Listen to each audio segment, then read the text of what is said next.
জীবনে সফল হতে গেলে ধৈর্য হলো একটা মজবুত সিঁড়ি। ধৈর্য রাখতে হবে। জীবনে চলার পথে পড়ে যাব, ছিঁড়ে যাবে, কেটে যাবে, তখন মনে হবে আর বোধহয় চলাটা সম্ভব নয়, থেমে যাই এখানেই বোধহয় থামতে হবে। কিন্তু না, চলতে হবে, তবেই তো সফলতার শিখরে পৌঁছানো যাবে, তাই না?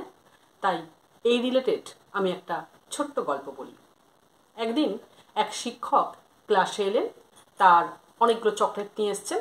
ছাত্রদেরকে, সকল ছাত্রকে একটা একটা করে চকলেট দিলেন এবং বলে দিলেন, এই চকলেটগুলো তোমাদেরকে দিলাম, এগুলো তোমরাই খাবে, তোমাদের জন্যই, কিন্তু আমার কথা মতো 15 মিনিট পরে খেতে পারবে।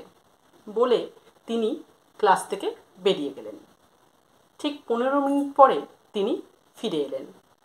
এসে তিনি দেখলেন ছাত্ররা কে কি করেছে। তিনি দেখলেন সারা ক্লাসে মাত্র 7 জন ছাত্র চকলেটগুলো রেখে দিয়েছে, আর বাদবাকি সমস্ত ছাত্র চকলেটগুলো খেয়ে ফেলেছে।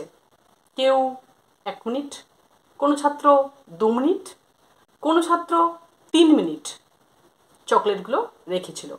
তারপরে তারা আর ধৈর্য রাখতে পারেনি, তারা চকলেটগুলো খেয়ে ফেলেছে। এরপরে শিক্ষক একটা খাতা পেন নিয়ে আসলেন এবং ওই 7 জন ছাত্রের নাম এবং পাশে তাদের ঠিকানা লিখে নিলেন, এবং পরে আস্তে আস্তে অন্যান্য ছাত্রদেরও নাম ঠিকানা তিনি লিখে নিলেন।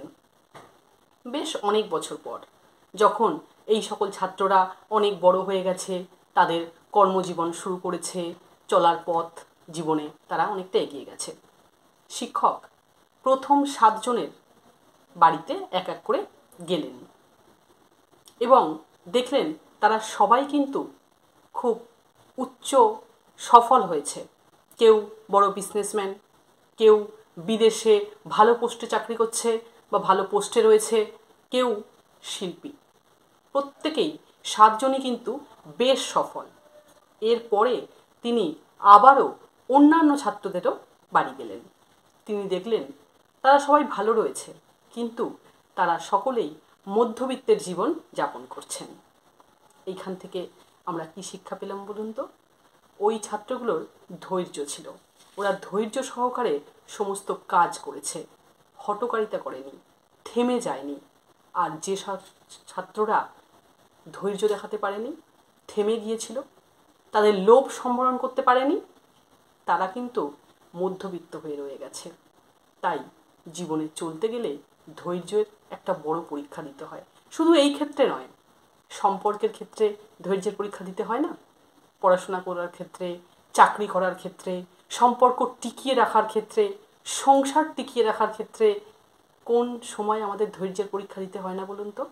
যখন ধৈর্যের পরীক্ষা দিই তবেই সেটা কিন্তু মধুর হয় এবং সফল হয়। যখনই আমরা হেরে যাই এবং হাল ছেড়ে দিই, তখন কিন্তু আমরা সাধারণ হয়ে রয়ে যাই।